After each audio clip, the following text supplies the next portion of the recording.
special edition of Pensacola Wants to Know. We're trying to find out why is our young people killing each other. This show is going to be a little bit different. I got my special host tonight is Miss Lavenda Williams. She's going to be hosting it along with a co-host tonight. I hope you can hear me. She's going to be hosting along with a co-host tonight. And Lavenda, thank you for taking on the challenge. You was very upset when you heard about these killings of these boys in Pensacola. So you say we Yes, got to do something about yes, it. Yes. So right, here's what we're right. going to do about it, Lavender. I'm going to turn it over to you and let you do your thing, and hopefully we can get some answers uh, to this problem. Okay. Thank you. Hopefully. Thank you for allowing me to host. And as I bring in my co-host, Miss Delane Wright. Hey, Delane. Hey there. I want you to introduce yourself. We've known each other for how many years? Oh gosh, since Jaden was about 12, maybe 13. So Right, seventh grade, yes. seventh My grade, yes. youngest son, yes. Hmm. Delane, Miss Wright was his reading teacher. And go ahead and introduce yourself before I spill it.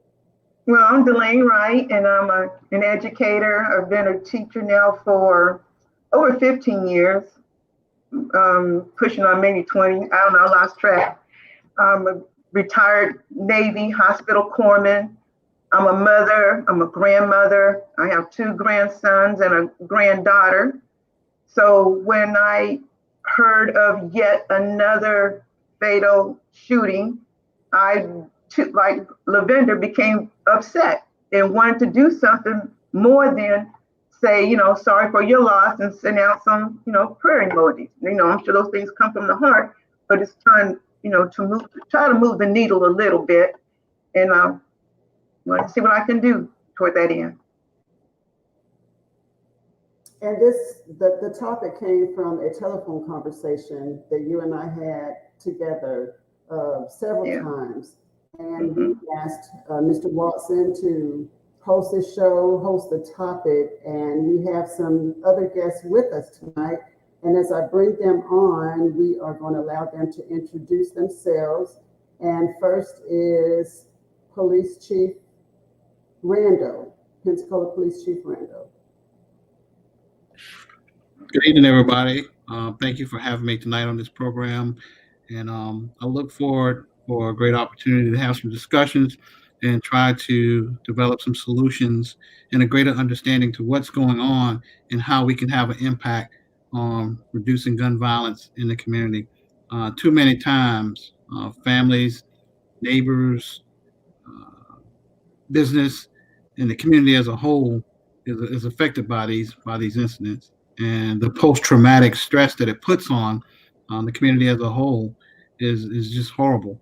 And we have got to work together to find a way to reduce these incidences and get these guns off the streets out of the hands of people that don't need to have these firearms. Thank you for having me tonight, and I look forward to the great discussion. And thank you. I'm sorry.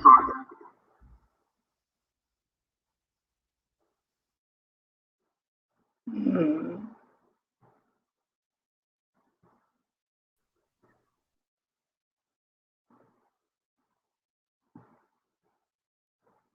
Okay. Did we did we lose Lavender? No? Reggie, can you hear us? I can. Okay. You want me to introduce myself Okay, now, right? introduce yourself. I know you as being a journalist, and you wrote for the Pensacola News Journal years ago. So update us and let us know what you're up to these days, Mr. Goldman. I'm program manager for the nonprofit Student Community Institute, and I work in what we call the Early Brain Development Division. So we work with parents who have children ages 0 to 3 with the impetus to prepare more kids for kindergarten As Ms. Williams said, I have a 20-year background in journalism in South Carolina and Pensacola. So now I consider myself not only I'm a father and a grandfather, a brother, or uncle, social worker, teacher. I've been in education, so I touch all those avenues, and looking forward to the discussion. Thank you, Reggie. And last but not least, we have Mr. David Alexander, prior Pensacola Police Chief, Chief Alexander. Well, thank you. My name is David Alexander, and I am former police chief after 32 years of comprehensive law enforcement service. I've also taught at the college level for about 8 or 9 years, and I've mentored in Escambia County since 1996. I've been working with various boards. I've served on various boards in the community. I've also worked with community organizations that deal with youth. And I've been involved in a lot of community organizing in Pensacola as well. I'm also a local pastor of a church here in Pensacola. And I'm just happy to be here tonight, and hopefully that this discussion can kickstart some actions that will make our neighborhood safer and certainly bring down the incidents of violence that's taking place throughout Pensacola, Escambia County. Wonderful, thank you. And I said last but not least, but we are waiting on DJ Ziggy. He'll be here in a few minutes. He's going to be our young voice of the night. He is going to allow us to get into the heads of our young men. Him being a local DJ, actually traveling DJ now, DJ Ziggy. I want to thank you all for joining us tonight. And if you're watching, please share this. Please share it on your social media pages. And we invite you to give us your comments and suggestions. Also call in if you'd like to call in a question or have an answer or a comment. And we are going to get right into it. As Vernon said initially, I was upset about all the killings in Pensacola. I currently live in Montgomery, Alabama, but I do have a son that lives in Pensacola, Florida. Both of my sons grew up in Pensacola, Florida. And the constant killings disturbed me to the point where it was such a passion that I needed to do something with all that angry energy. I wanted to know what the community was doing about it. But before we do anything about it or find a solution, we need to find out why. Why are our young men killing each other? And Chief Randall, we're going to start with you. Is there an answer for that, or why are our young men killing? And we know it's not just in Pensacola, it's worldwide. But Pensacola wants to know. We want to know about the community. Well, that's a very, very interesting question, and there are varying answers to that question. So one could be simple disagreement, beef on the street, prior engagement or issues with the group. Let's not placate it, but gang activity. And then there's those other things, domestic related situations. There have probably been a couple shootings this year where there have been domestic related situations where boyfriend, girlfriend, new boyfriend shows up and they get into a dispute over the relationship that they thought they had. And next thing you know, there's an exchange of gunfire's going off. So those are some very at the front reasons of why it's happening. And I tell you, sometimes try to delve down and peel back the layers and try to find out exactly what's going on. Sometimes you never get the answer of why. And when you have an opportunity to get into the mind of some of the incidences of people that are involved in the incidences, where you can get them to open up and share some of the ideas, some of the thought process behind it. My experience, there's been a couple things over the years where young guys didn't even understand why they were beefing with the other person. It started over some rumors on Facebook, um, Twitter, Instagram, dissing in that particular name. So it is a multitude of things in today's society. Unfortunately, it doesn't take much for things to jump off, which is why I recently started talking about community de-escalation. Being able to de-escalate in the community and find some ways of problem solving. So there are a lot of different facets to this, and we can go a whole day talking about one and spend a whole day talking about another one. But those are some of the examples that I can provide.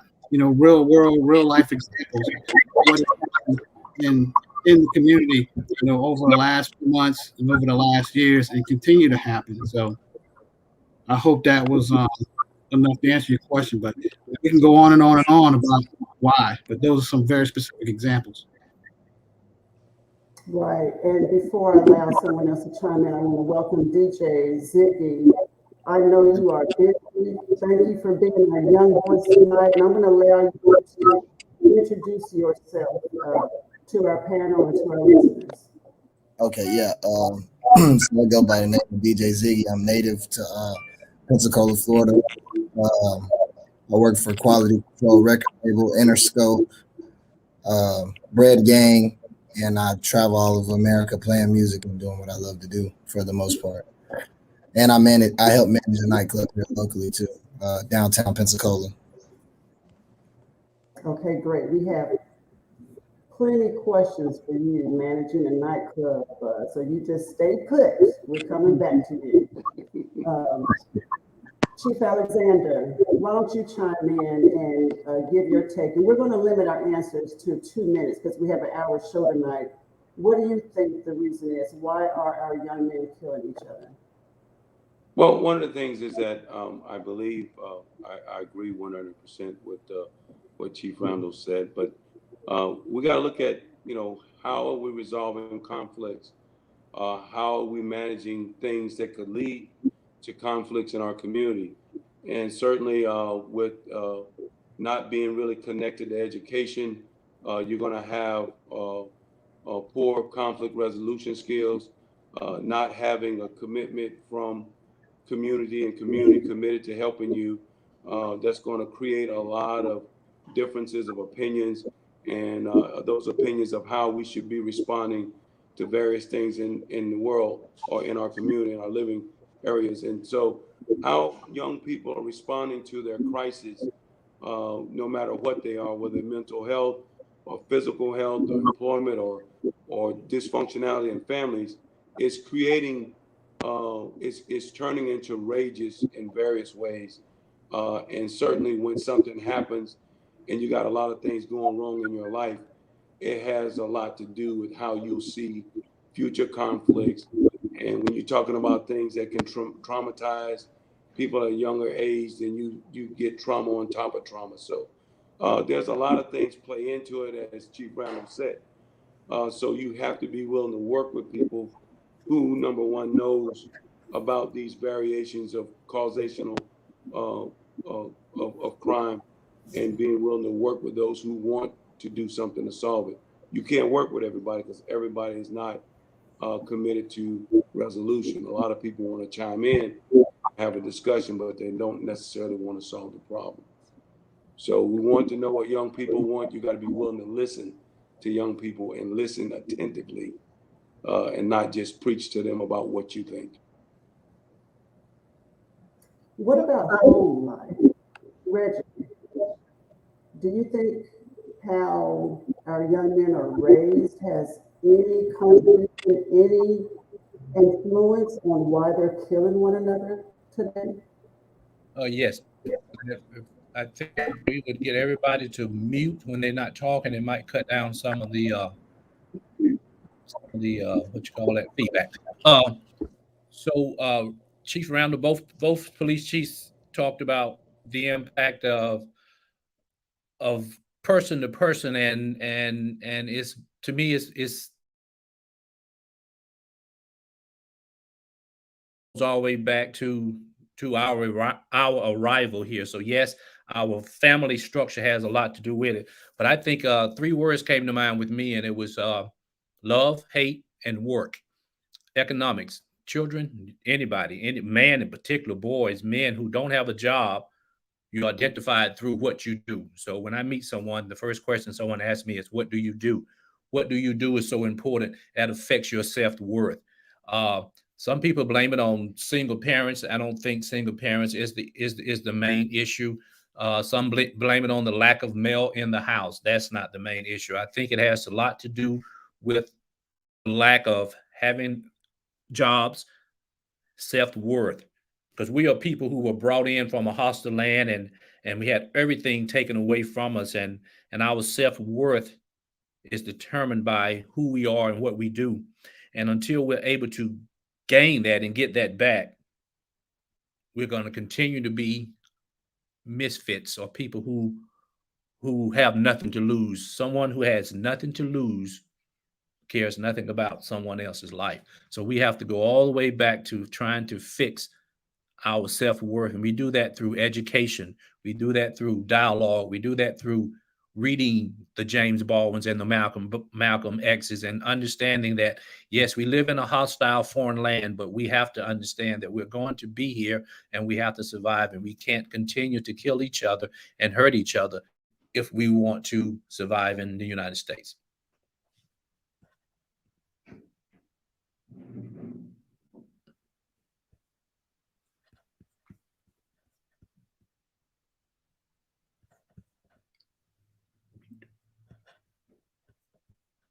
Come off mute, whoever wants to talk.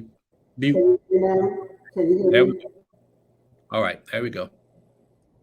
Reggie, you mentioned education. So with that being said, Ms. Wright, you being an educator, piggyback on what Reggie just said about education being the key also.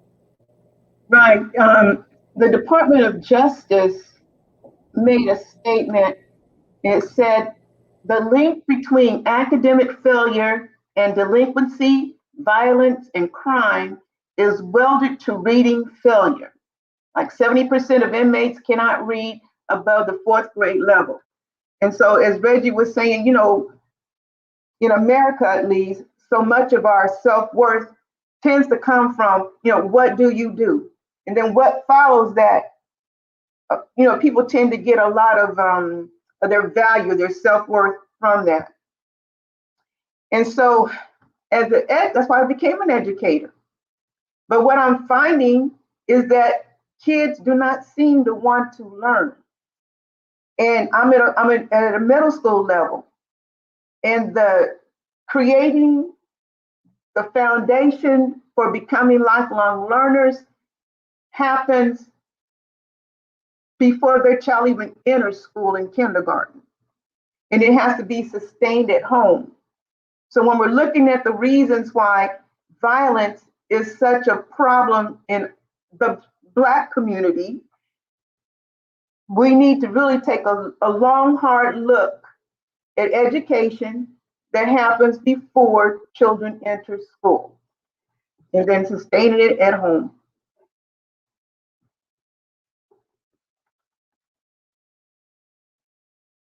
Oh, your mic. Your mic. Our many conversations about it beginning at home. Let's bring Ziggy in. Ziggy, I don't even know where to begin, but I'm going to ask you the same question: why you think our young Black men, your peers, are killing one another? And with you being a DJ in the club, managing a club, nightclub, you're in the mix with all of this. But so far as education and how you were raised, Ziggy, you're a pretty smart young man. I met you when you were in high school. You were dual enrolled college and high school. So share with us what you think the issue is, the problem is. Honestly, like a big issue is it kind of comes from like us. You know what I'm saying? Like people my age who do stuff.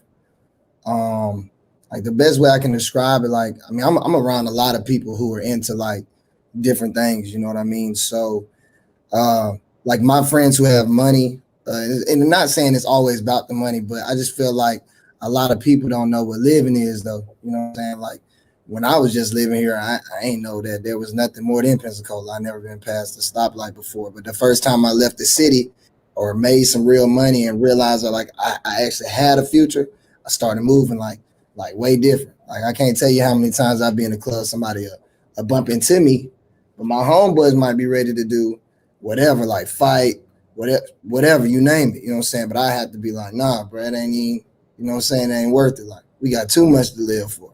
So I think that play a big role in it. Like these kids ain't got nothing to live for, and they be products of their environment. So like what you see is what you get. Like all they see, all they big homies, like oh they trapping, they hustling. That's how they get it. They don't really see too many of their big homies going to college and getting good jobs or having successful rap careers or whatever. So like I say, they just don't have a lot to live for. So like the biggest thing with me and my homeboys, when I started making it, I went back to my hood. You know what I'm saying? Like back to where I'm from and people I grew up with, like people I know that have like a crazy thought process, and I take them places with me. Like, nah, bro, you ain't gotta do that because look at what can happen if we do this instead of doing that. We can live like this. We can live just like this. Stuff you see on TV, like we living just like this. You see these houses, we can have stuff just like this, but we can't go against the grain. We can't get into it with everybody. We can't beef with everybody. Then another part of that though just plays in pride, like plays in pride and like a slippery slope. People be feeling like, oh, if somebody bumps into me and I don't do nothing about it, everybody gonna bump into me. Like that ain't the case though, bro. You just gotta know like when to pick and choose your battles. Like everything ain't always cause for that, and a lot of it comes from social media too. Like I remember back in the day, like my first fight, the only people that knew about the fight, like, and I lost. The only people that knew about the fight was people that was at the fight. Like when I got beat up, you feel me? But like now today, a fight break out, like how we live, the whole world can see you get beat up. So people have humiliation and people hate to take that. Like, oh man, I gotta do something about that. Like I'm a kill buddy because my fist I couldn't do nothing with him with the physical. So, you know what I'm saying? I know he can't beat no gun, but people don't always think like, I don't know, I feel like a lot of it, like I say though, has to deal with your future. And you have to be able to think steps ahead. And if we could implant that into people like, bruh, think about what could happen if you did this instead of doing that. And when you start thinking like that, like, you know, it'll do something to you. Like, and I ain't gonna lie, like I've been to jail before, you know what I'm saying, for different stuff. I've been facing time before, and by the grace of God, like I got my act together. Like that's all it took for me. Like, you know what I'm saying? I be having poem boys that call me every day. Need money on their books, need this, need that. I'm helping them with their kids, you know what I'm saying? Like that hurts, bro. I don't never want to be in no situation like that. But everybody don't think like that. You got some people who don't mind going to sit down in jail for 6 months. I don't want to be in handcuffs for 6 minutes. Like, I enjoy my freedom too much because my life good, whether I'm broke or rich. Like my life good. I know what I can do when I'm free.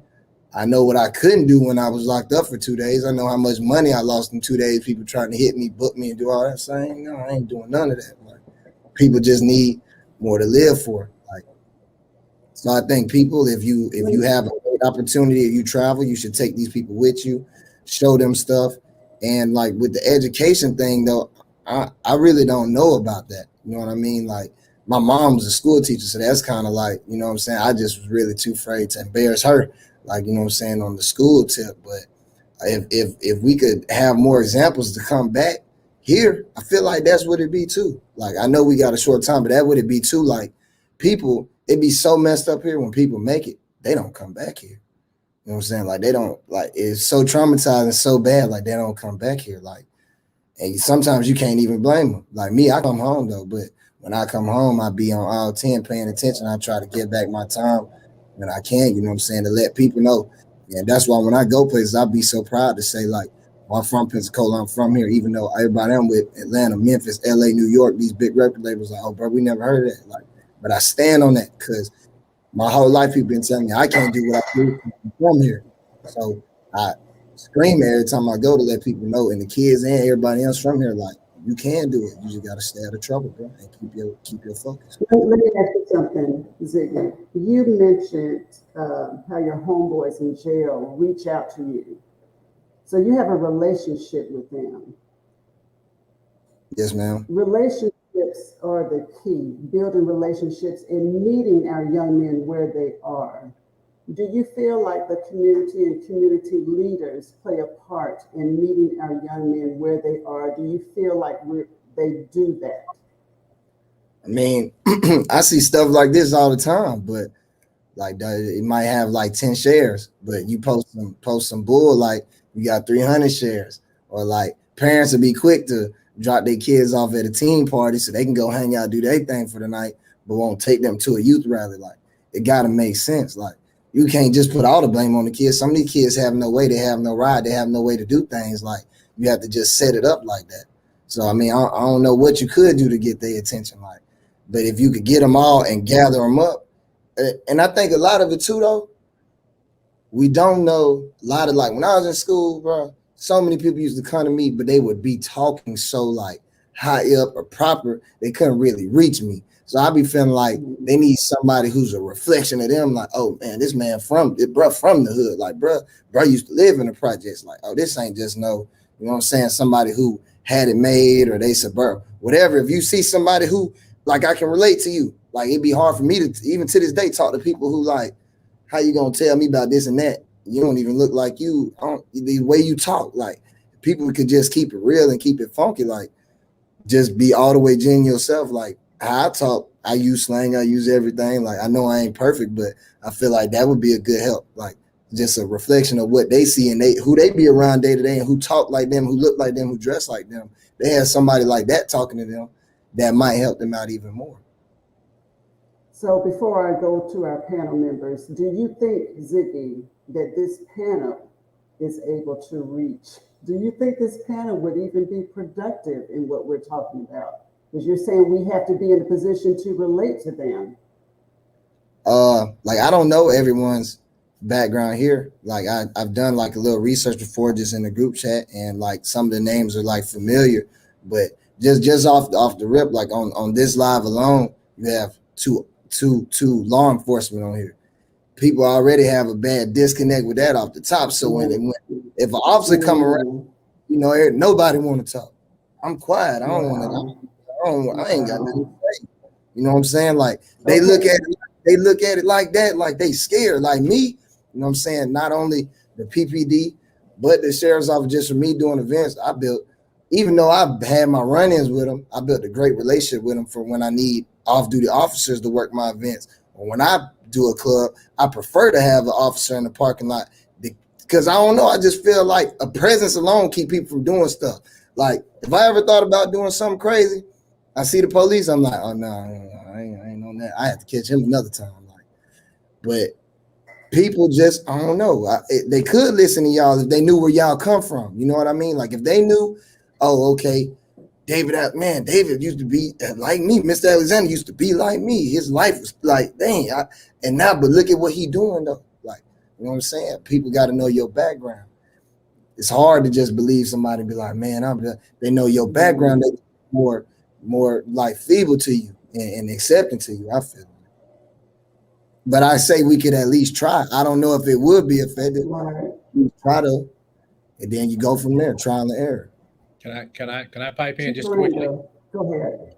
Go ahead. No, go ahead, Chief Randall. Go ahead. I'm sorry. No, go ahead.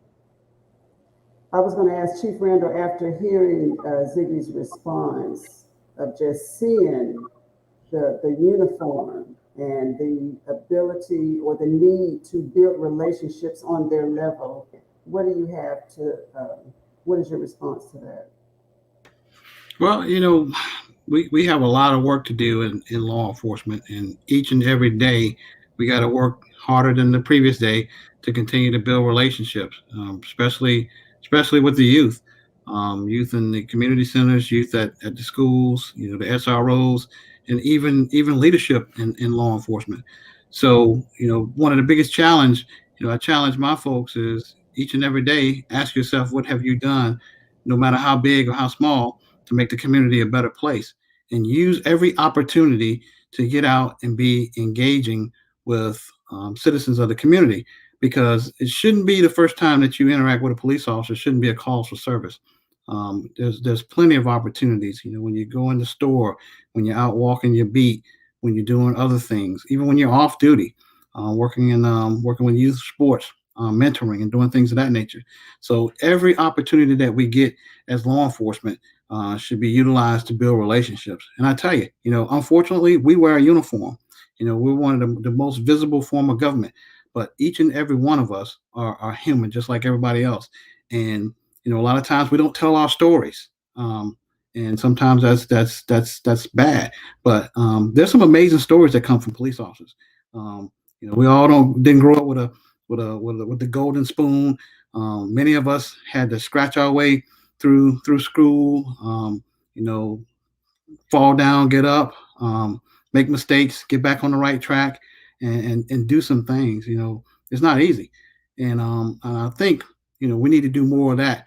Knowing people behind the badge, because I can tell you there are plenty stories of law enforcement officers that didn't grow up with, and most of us don't do it for the money because we're not going to get rich doing it. It's because we care about the communities that we live in, we serve, and it's about service, and it's a profession. It's about being professional. Do we make mistakes? Yes, there are a number of mistakes that are made, but I guarantee you this: it's probably one of the only professions that when mistakes are made, that they're always after actions and look at it and try to do better each and every day.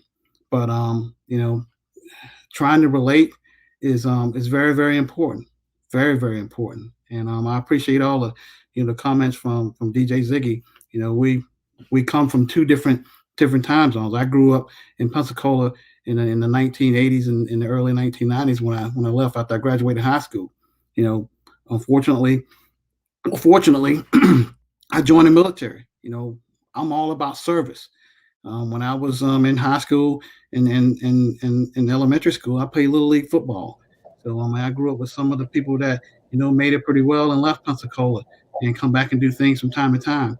But those are the stories that we try to tell. But every one of us didn't grow up with a silver spoon in our mouth or had our path set out for us. I never know that I would go in law enforcement, let alone be a chief of police in my hometown. I mean, you know, that is that is highly unusual, especially when I left.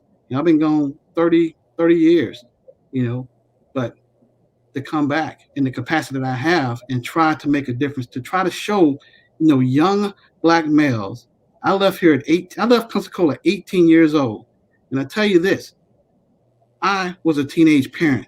My oldest daughter was born when I was 17 years old and was in high school. Statistically, I ain't supposed to be where I'm at. But you know what? I fought through it. I took responsibility.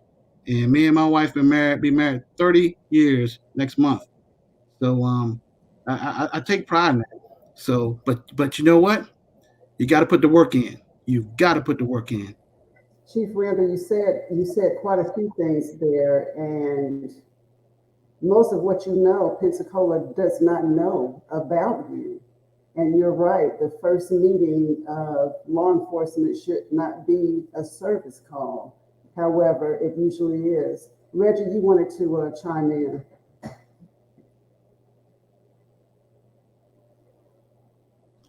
Yes, kind of forgot my train now with what he said, but it related back to DJ.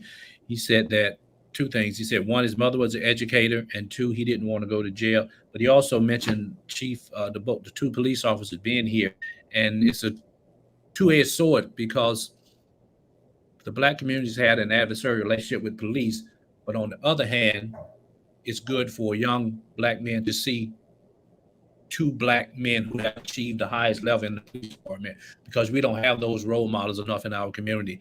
Because by and large, the society at large wants us to either be entertainers, athletes, or criminals. And Hmm. there's a $3 billion business in the black community. It's the church and consumerism. Guy doesn't go into sports. He doesn't put all his eggs in one basket. Doesn't go into sports. He can't sing or dance. His only really alternative is to sell drugs, and drug is a business. And unfortunately, that's the business that's been passed on to us. Quint Studer, who I worked for, when he started his first business with four people, he grew that company to 400 or 500 people. That's 400 or 500 jobs he created. Then he started a nonprofit and created three or four 100 more jobs. Well, where can a young black man go but not working for the man that he can get a job like that? The church is a great institution, but the church only employs the preacher, the piano player, and the person that cleans the church, and that right there. We need to have some kind of way for it. It all goes back to work. We got to find some work for our young black man. Thank you. Chief Alexander? Yes, I'm just, first of all, I'm just excited about everything that I've heard, especially coming from DJ Ziggy, because yes, everybody has a story. And certainly my story originates from number 25 Addicts Court. And I was about 20 years ahead of Chief Randall. But one of the things that hasn't changed is that when you have something to live for, as you said, you strive. And a lot of times circumstances and processes are presented to you to keep you from hoping for that which is good and accepting the whatever or the alternative that's not really an alternative to you. It's the only choice you have. So creating opportunities for young men and women, especially African Americans, makes a difference, and exposing them to a better life makes a difference, and letting them see examples of what success looks like, especially when a person that looks like them makes a difference. When they don't see that, then no, Miss Wright, they're not interested in education because they're disconnected from education. They don't care about their neighborhoods looking good because there is no connection to a good looking neighborhood.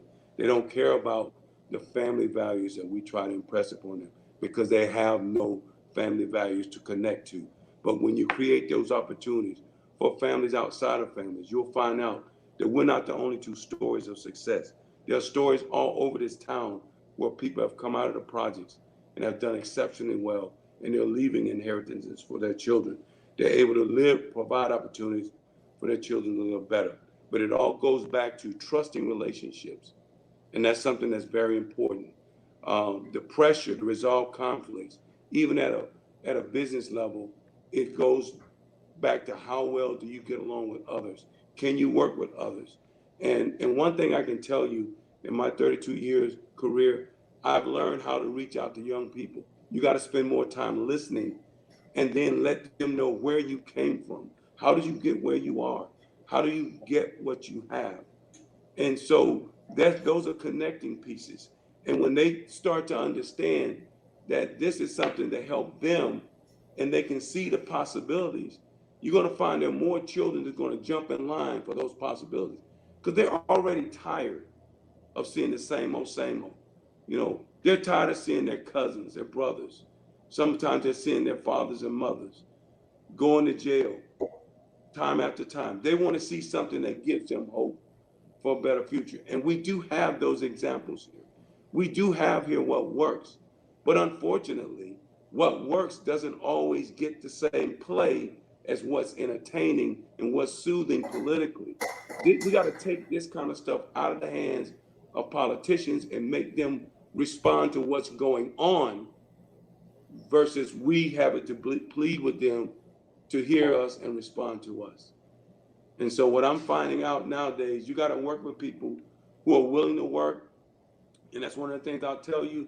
I'll work with various groups. I'll work with student group. I believe in the brain bag that they give to infants. I believe in giving children a chance to be ready for school before they even enter school. But it also takes working with parents. And that's why our church ministry is about helping people be able to be the best person they can, because the first educator is at home, wherever that child rests their head at every night. Stop right That's there, who's teaching them. Chief Alexander. You got to stop right there. You said something there. It begins at home. But that's Education. not that's Dwayne, not to, you can't beat up people at home because they're not able to provide better. This is where our social services have got to work together, because there are parents that want to do better. But a lot of times these systems are not receptive to that. And so when it's perceived, I remember the first time my daughter was transitioning from a private school to a public school. And she was transitioning during a year that was a bad year to transition. That's sixth grade. So her grades dropped, and I asked for a conference with the teachers. And most of the teachers was wondering, what was I angry about? And all I wanted to do was establish a communicating relationship with my daughter so I'll know why her grades are falling and what I can do to help bring those grades back up. It takes partnerships. It takes collaborative efforts. We have to work with a younger generation if you want to see these things change. So Otherwise, the same not old beating, values will prevail. you're right, not beating up the parents who are not able to do any better, but personally, I believe education, whether it begins at home or in the school, and Delane, this is where I want you to chime in. Education can fundamentally change the way a person thinks, the way they behave, and the way they react to other people. That's why I push reading.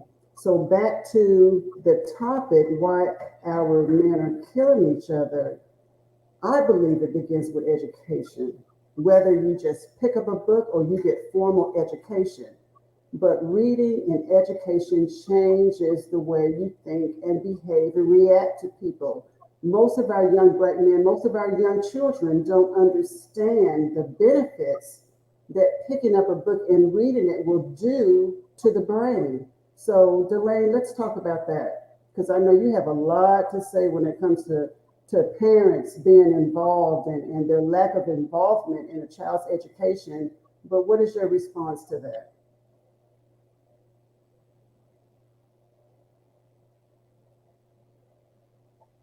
They've done extensive research about, for example, the adverse impact what chronic stress has on children's brains. It's not enough to say, oh, you're going through some things right now and therefore you're distracted from your learning. If a child has lived in a stressful situation for an extended period of time, it can actually alter the brain development, the brain formation, and hinder learning that way. So when we talk about parents being engaged, how can I say this? Our community, it has to be this urgent need to recognize that reading is not an option. Reading is essential. And so when parents cannot for whatever reason, step up and meet their responsibility, then we can pass that along to their older siblings. But until our children become engaged in learning, what we see will continue. The poor test score performance and the violence and the poverty and the early death, all that is interconnected. One of the things that stood out to me, first of all, I was talking to my teenage granddaughter about a program that Chief Randall has, and he'll touch on, I'm sure, about engaging young people in, I guess, what law enforcement is all about. She didn't think you were going to get many takers for the reasons that DJ Ziggy touched on. They don't want to be perceived as being in any ways in cahoots with law enforcement. Relationships, that is critically important. And relationships is a dialogue. It's not just me asking you questions, it's me listening and being open and sharing myself. And when I think about the messenger, I'm so glad that you invited the DJ here with us. We need more young people. The messengers are important. That's why, you turn on TV and you see these commercials. They pay these spokespeople millions of dollars because the messenger is important. We know the message, but the face of the messenger has not changed. And that has to be different. And children need to be given opportunities to express themselves. For example, today, I asked my students, what are some of the things that you think we can do to help improve behavior at the school level? They couldn't say anything. They don't have the words, the vocabulary for conflict resolution. They're not accustomed to being asked, what can you do? And we have to give them an authentic reason and a platform to and make them feel safe, for them to share, for them to be leaders. And Well, yeah. yeah, yeah, that's what I wanted. I feel very strongly about that. I think we need to give the people that we are addressing an opportunity to speak and equip them with those tools. So if any of our Yeah. viewers have any comments, you are more than welcome to drop your comments in. Ziggy just stepped away, but I wanted to ask Ziggy when he comes back, being an influencer, whether you accept it or not, you are a social media and community influencer. What responsibility, now I'm just going to stick it to you, do you feel like you have, Ziggy, to this issue? Because you are an influencer. You can reach and establish relationships that we can't. Not to put any pressure on you. Nah, honestly, I just ever since it kind of came about and people kind of told me these things like, "Oh, you got to do this." I'm gonna tell you the first time I really realized that I was having that effect was the very first time. Yeah, because it was almost like viral. Like everybody, I went to jail like at 2 o'clock in the morning, bro, when people shouldn't even be up. But because of me, everybody, has something to say. So when I first realized that was going on, and kids would come to me or their parents be like, "Man, my son is crazy about you. He want to meet you," and I'd be like, "Mom, something normal, cuz like you should walk up to me, talk to me. Like I ain't." People always when they first meet me, they be like, "Man, I thought you were bougie." I thought like, "Oh, I just be," what I'm saying. Half the time I just be tired, so I just be zoned out. Like when I'm somewhere, like I don't be thinking of it like that. But ever since I felt like I had that role on me, I do try to move different though. Like I know I'm not perfect. Like there's a lot of things I do though. But see, I'm gonna say this too. There's a lot of things I do in my life that social media would never know about. You know what I'm saying? Because I never want people to portray that. I don't want everybody to think that's cool. What I do might just be what works for me. I find another way to make something else work for me. But if I don't think it's gonna have a positive, like I crack jokes and stuff, but if I don't think it's gonna have like a positive influence, bro, I really try not to get into that. Like, you know what I'm saying? It's rare. Like people can't tell you around here. Like, "Oh, I seen bro. Now I seen a man get out of character. I seen a man." Like, no, because it's like it's too much attention on them already. And like I say, like I try to do stuff when I can, to let people know, like, yeah, bro, like I'm just like you. Like we relate in many different ways, whether you believe it or not. But no, I'm definitely down for anything that like helps the community, because I just feel like when I was growing up, I ain't never seen nobody like cool trying to help. Or like what I perceive to be cool. Like, you know what I'm saying? I never seen nobody who looked like me. I see somebody, or you see somebody in polo with their shirt tucked in. Like, I don't know, you got fresh shoes, Oxfords. Like, man, I'd have been mind blown if somebody came talking to us. They might have on forces, or they just like I say, I connect. Like you seem like you been where I've been. I talk to you, but if you ain't, it'd be like you know what I'm saying. It's just like this. If you don't feel like somebody has been in those same shoes or have the same pair of shoes, you're not gonna let that person tell you how to tie the shoes because they ain't. You don't know though. Like I said, you don't know. Like I would have never thought. You know what I'm saying. Mr. Alexander's from Addis Court. I would have never even in a million years. I just want to say everything about perception of it. I mean, so you just got to get out there more like the best you can. But definitely being my age, you can't move wrong because like I said, I work for a record label and I represent big artists all the way from Yo Gotti to Moneybagg Yo, us having a partnership with Rock Nation. Like so there'd be a lot of times, even on social media, I don't even crack jokes about certain subjects because next thing you know, you might have said something funny, just normal. But you on the shade room, so you got to learn how to carry yourself. And then, like, I mean, I can't just say it's all me. Talk about social media. Zig, I got to interrupt you. You mentioned social media a few times. Let's talk about briefly. We got about 10, 15 minutes left. Okay. The influence that social media has on our young men killing each other. And even the music, DJ, Ziggy, the music that you all listen to. Let's talk about that.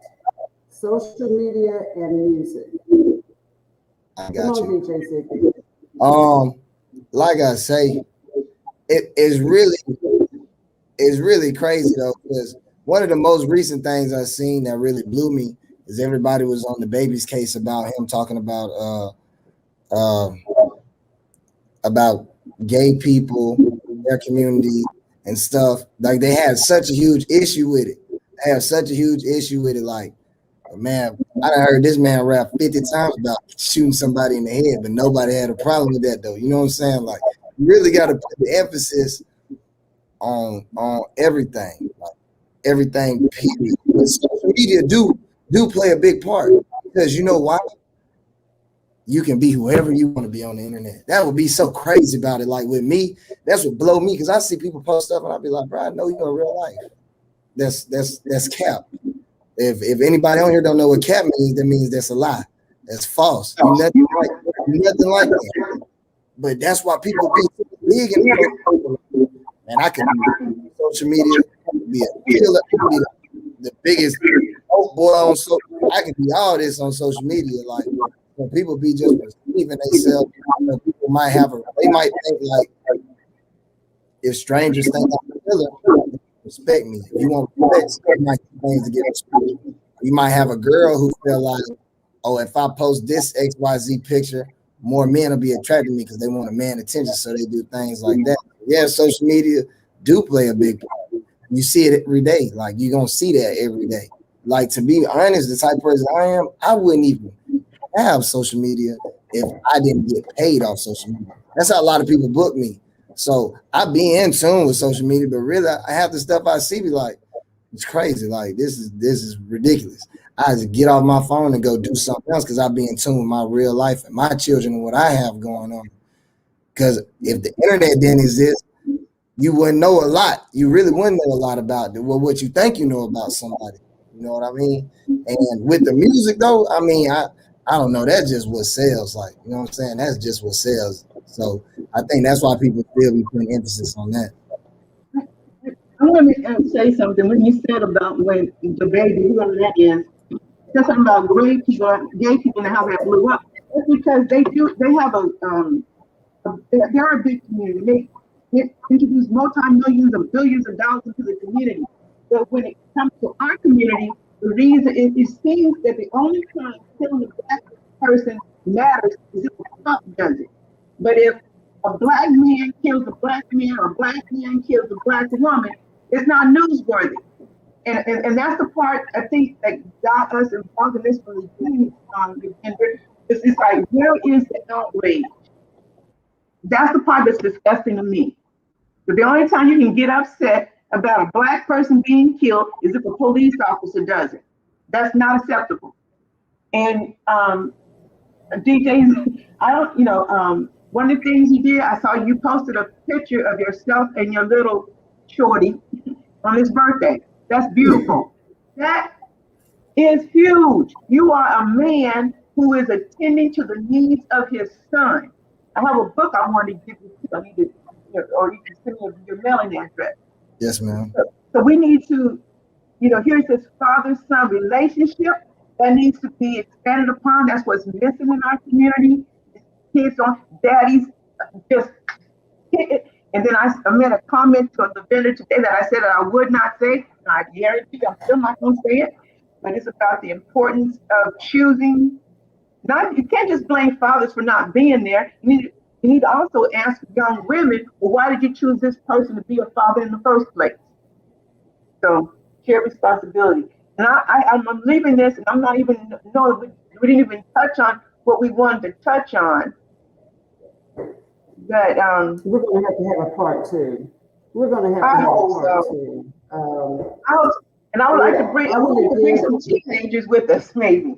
Yes. And you know what? That's what actually it was Vernon Watson's idea to bring a young mind, a young voice. And the first person I thought of was DJ Ziggy. Ziggy, I don't know if you know, but You already got 5,000 people, so I can't even send you a friend request, but I watch what you post. I have watched you since I met you in high school. So when I say the whole you're an influencer, you were an influencer before you became DJ Ziggy, before you became, you know what I'm saying? So you have adults watching you also. Like I said, no pressure. But I'm going to give each panel guest 30 seconds for closing remarks. And I want to, Chief Randall, I want you to be last. Chief Alexander, you want to go first? Closing remarks, and we are going to have a part two. We have to, and we got to bring in more young people because we can talk all day, and that's what I didn't want the show to be, is another show just talking about it, but to come up with solutions. But I think DJ Ziggy gave us another perspective, another way to think about it. All of us, all of you all had valuable information to share. But I think we need a part two. Okay, Chief Alexander, closing remarks. You have 30 seconds. Well, I'm still available as I was when I worked as a captain, assistant chief, and chief. I'm just available now as a consultant, but we have proven practices in this area that will work, that will help reach out to our younger generation. And yes, about sharing the story. So I'm willing to work with those, whether it's DJ Ziggy and people that he can pull together. Because the other thing is, I'm looking for opportunities to empower the younger generation to do what I felt a passion to do at an earlier age, because that's when you're going to get the biggest impact. So I'm looking to partner with others, especially younger generation, to bring some resolution so that we can prevent the next shooting from happening. So I do have a website, 3dalexanderconsulting.com. Also, you can contact me at Erico 850-426-8266. And I'm also on Facebook and social media. I try to stay engaged in that for the purpose of staying engaged with the community. So thank you for having me on. And you said your website was davidalexanderconsultant.com? Yes, 3D Alexander. 3D. 3dalexanderconsulting.com. 3D. Okay, thank you. Reggie, 30 seconds. Thank you all for the opportunity, and thing that resonated with me is that we have to treat the gun violence as a public health issue. We have to look at it as a public health issue. We have to put all our resources in. What the DJ said about the baby, when they talk about the gays, there was an outcry because they have a coalition, they have power, they have position.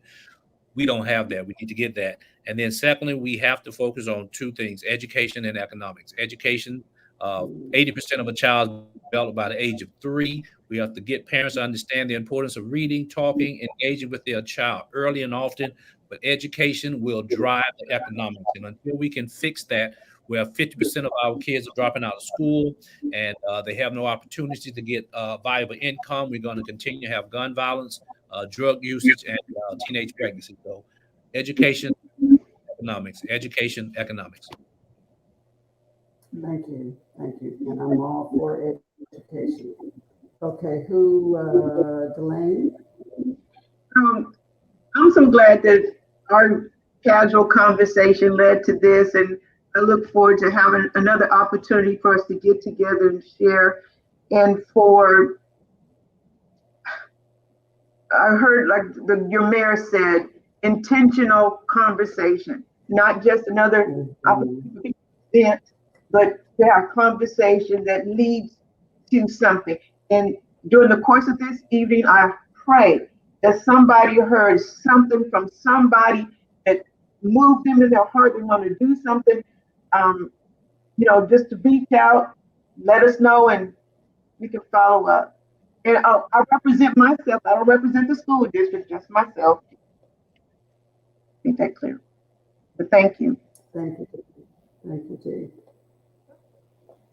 DJ Ziggy.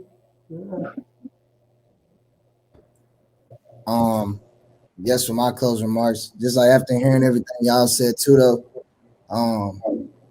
and being around a lot, one of the biggest things, like I say, you have to go back. If you have some motion, if you have, you're doing better than others financially, you have to go back, because that's like the one of the biggest things I used to see all the time. Like you could never get nobody to say, "Hey, little homie, you should read this book because you know what, you got a chance to do this, you got a chance to do that."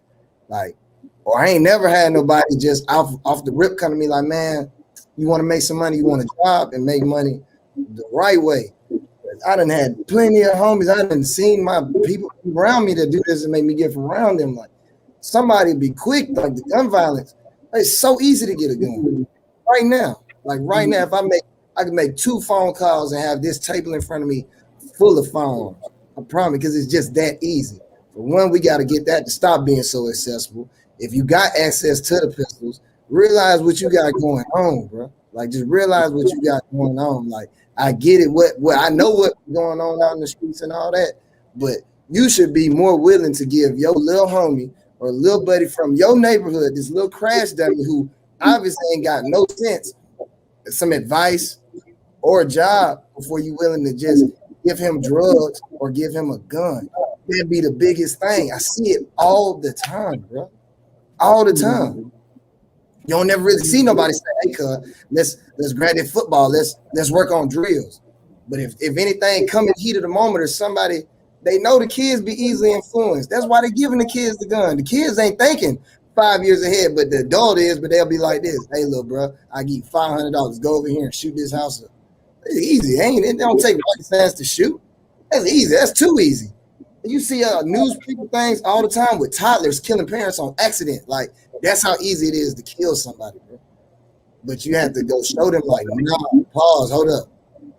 For one, if you is out here doing dirt, bro, don't force your dirt on the youth. You dead wrong for that, because they ain't mentally, bro. It's so many things I would have did when I was 14, 15.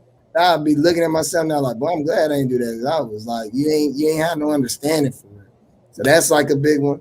I think more people just need to be honest. Parents need to be paying attention to what's going on, because 9 times out of 10, this gun in your house. You know what I'm saying? So you need to really have a relationship with your kids, because how you don't know this? How you got a whole kid living with you? I know kids, you got a whole kid living with you, and they got an AR-15 in their closet. Like, how you don't know this? Or they using your money, your car, whatever, to go do what they're doing. Like, nah, you gotta show them that ain't what's going on. It seems that people need to care. That's what you say too. Like police kill somebody, everybody mad. You right, because you feel like they supposed to protect us, but really we, at the end of the day, we all we got. We supposed to protect us, but first and foremost for anything. So you need to just be real with yourselves. If you got people around you, influence them.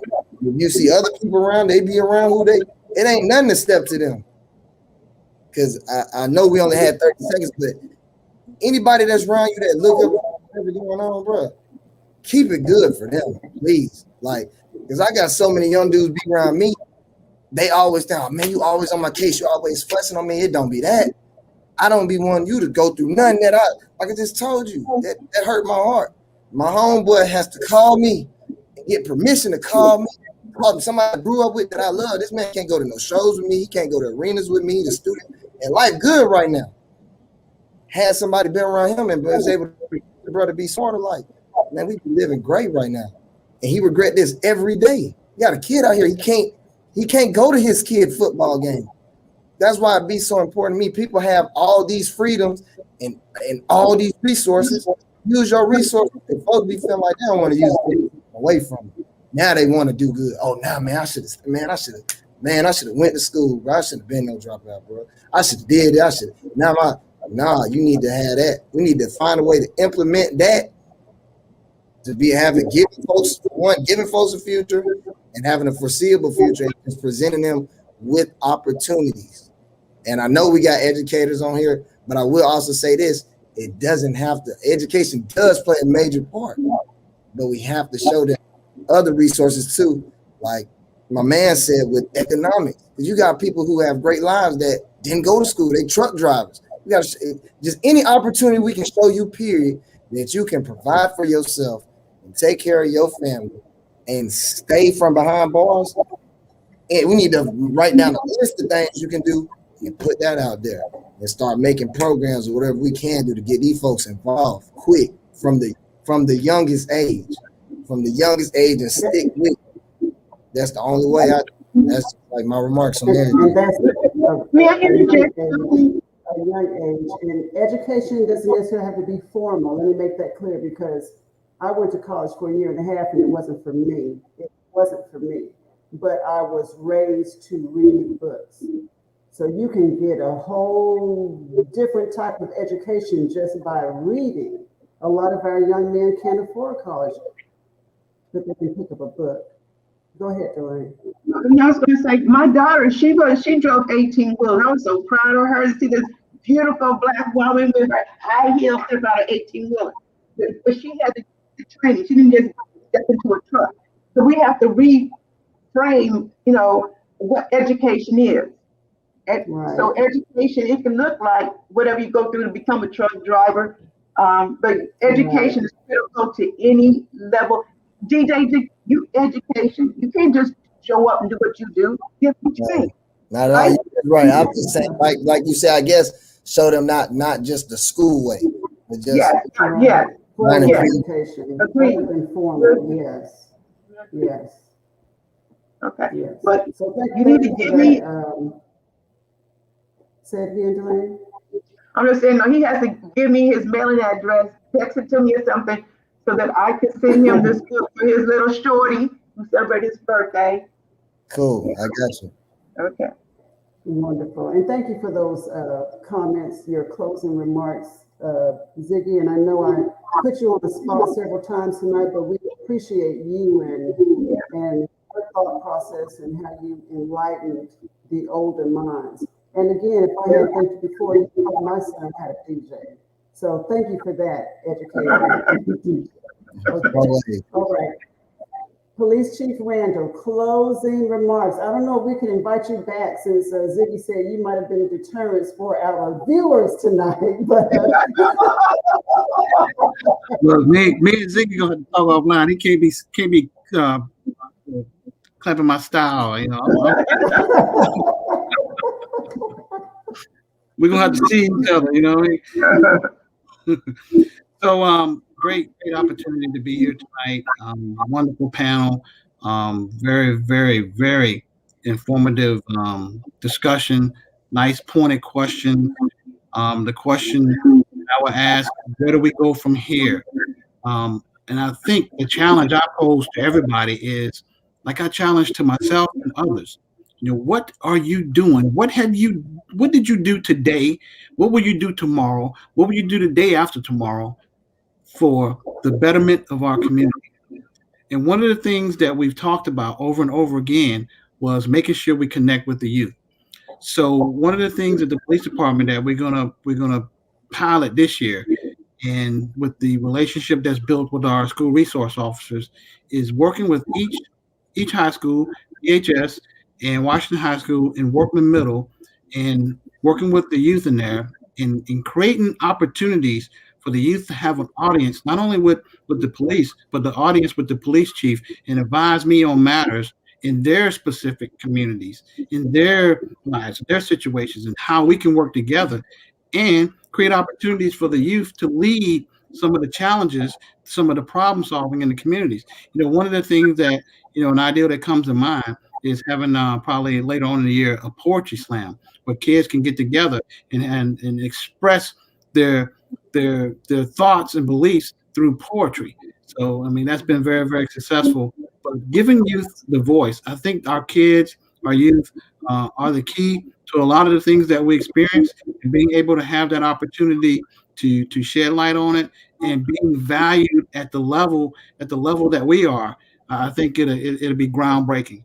But bringing their voice to the table and making sure they have opportunities, supporting, uplifting, and bringing the positivity to it. But we all have a role to play, and we all should ask ourselves that same old question I keep coming back to: what have I done today to make my community a better place? If you can answer that question by answering it with no matter how big or how small, then you are doing your part each and every day. And what was that question again? What have I done today to help my community? Yeah, what have I done today to make my community a better place? That's a very To make simple my question. community.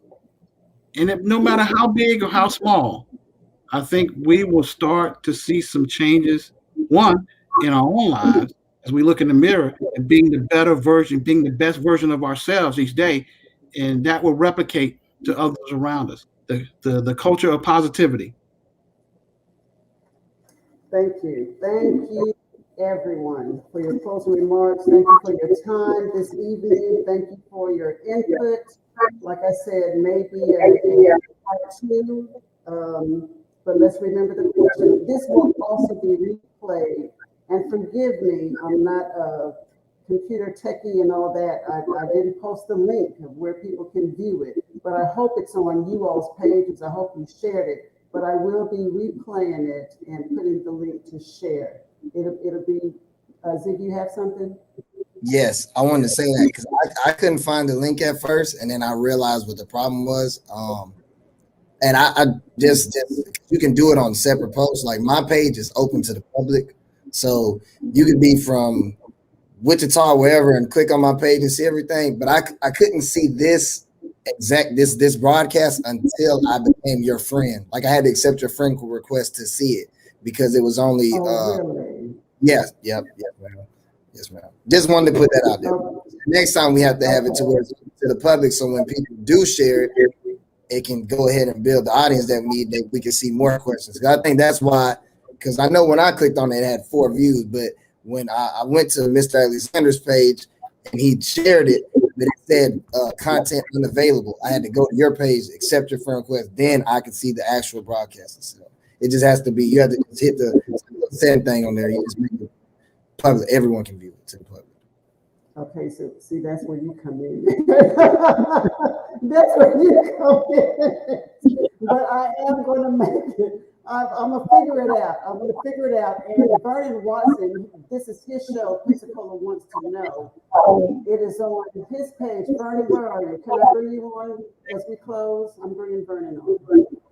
All right. Okay, Vernon, tell us where this will be aired and how we can watch it in the future. Vernon Watson.